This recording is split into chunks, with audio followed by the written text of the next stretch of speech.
Grandma's Noir Charades Chaos. So last Saturday, my family decided to have a wholesome night in and play charades. Nothing out of the ordinary, just your classic competition. Mom versus dad versus my little brother versus grandma, with me as the neutral judge, because I refused to get involved in any more board game-related family disputes. The only thing mildly intriguing was that grandma insisted on bringing her own hat, a battered old fedora, and a trench coat. She said it was for atmosphere, which we all just chalked up to her being eccentric. Things started off fairly normal, with my brother acting out the Lion King by dramatically crawling around and trying to lift the dog over his head. Then it was Grandma's turn.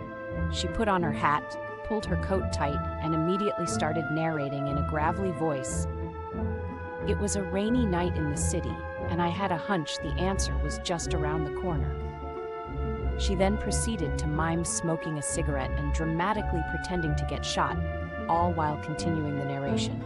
We were confused, but she insisted we guess the movie.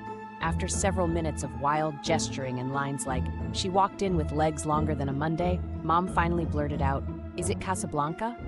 Grandma glared. "Wrong genre, sweetheart. Think shadows and suspicion." From that point on, every turn she got, Grandma would only act out film noir movies. The thing is, no one else in the room had seen more than two, so guessing was an absolute disaster. She'd dramatically whisper, "The dame had a secret, the city had a heart of darkness." And all we could muster was, Batman? The best part was she couldn't resist narrating her own clues. I looked at my clueless family, their faces as blank as the case file in my hands.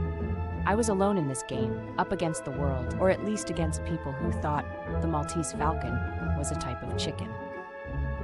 By the time it was my turn to judge the winner, the living room looked like a crime scene, with Grandma sprawled on the carpet in a dramatic pose, the dog hiding under the coffee table, and my brother still convinced that every answer was Who Framed Roger Rabbit. I declared Grandma the winner, mostly because I feared what she'd narrate if she lost.